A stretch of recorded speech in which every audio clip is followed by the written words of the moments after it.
You know, you've seen videos and emails and pictures, but when Yeah. you just got out of the car, describe, if you can put it into words, for somebody that hasn't seen it firsthand. You know what? I was actually breathless.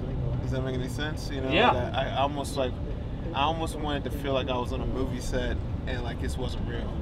And yeah, so it's kind of like, you know, you want to hold back tears because you know that there's somebody's real life was just thrown away up in the air. You know, I saw, you know, you see the mattress in a tree. You know what I mean? You know, what do you do with stuff like that? So it's overwhelming.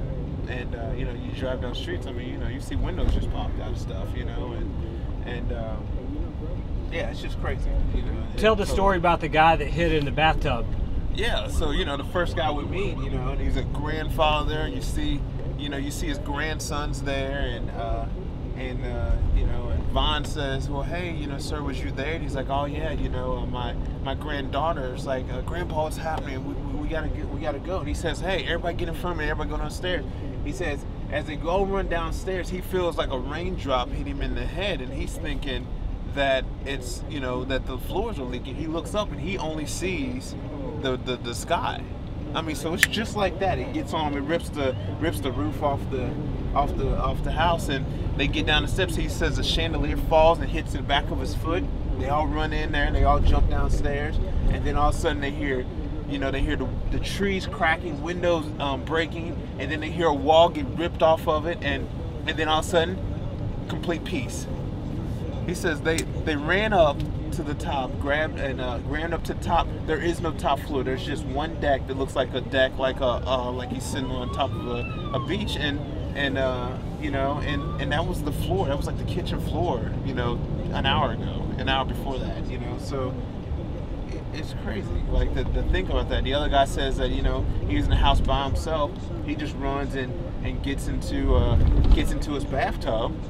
He says he looks up, the whole house is 40 yards down the street. The top of it's in the neighbor's place. All of the walls are gone. You know, all he has is his bathtub, you know, in the front porch that sits up there.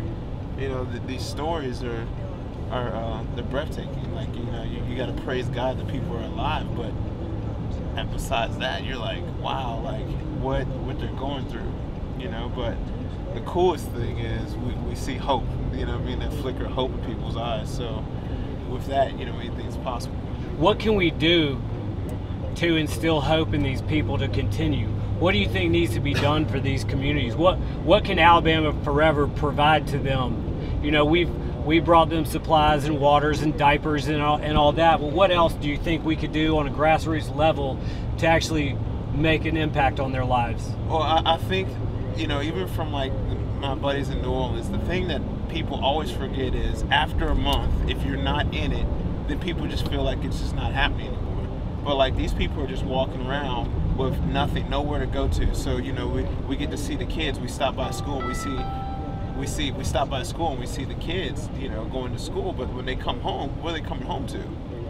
Brick and mortar, you know what I mean? It's crazy, you know. So the thing is, keep on sending water, keep on sending food, keep on sending money, whatever you can to the right people that will just give. You know, people that are not going to put half of it in their pocket and go back to their nice house. Go give the money to organizations like this that are going to basically say, hey, we would go wearing the same clothes every day, just like these people, just to make sure that they got it. And that's, you know, that's what's so cool about Alabama Forever.